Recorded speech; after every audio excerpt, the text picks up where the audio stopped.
వర్షాకాలం ఒకటి కొంటే ఒకటి ఫ్రీ అన్నట్లు రాష్ట్ర ప్రజలకు వర్షాకాలంతో పాటు జ్వరాలు రావడం కామన్గా మారింది. అయితే ఈసారి ప్రజలకు కొత్త వైరస్ వణికిస్తోంది.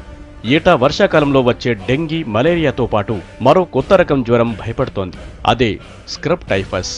ఈ వైరల్ ఫీవర్ ముదిరితే రెడ్ లైట్ వెలగాల్సిందేనంటున్నారు వైద్యులు.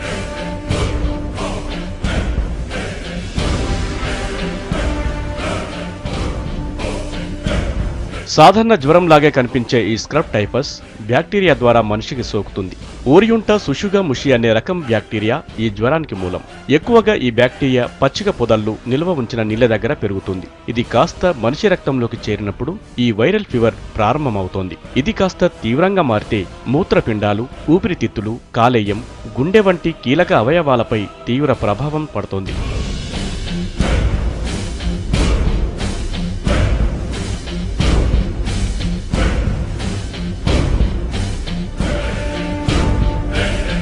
జపాన్, చైనా దేశాల్లో ఎక్కువగా కనిపించే ఇలాంటి వైరల్ ఫీవర్ కేసులు 2 ఏళ్లుగా మన దేశంలో ఎక్కువగా నమోదవుతున్నాయి. ముఖ్యంగా దక్షిణ భారతదేశంలో అధికంగా నమోదవుతున్నాయి. అయితే స్క్రబ్ టైఫస్ ను వెంటనే గుర్తిస్తే చిన్న యాంటీబయాటిక్స్ ఇంజెక్షన్తో తగ్గిపోతుందంటున్నారు వైద్యులు. ఏమాత్రం నిర్లక్ష్యం చేసినా ఖరీదైన చికిత్సతో పాటు ప్రాణాపాయం తప్పదంటున్నారు.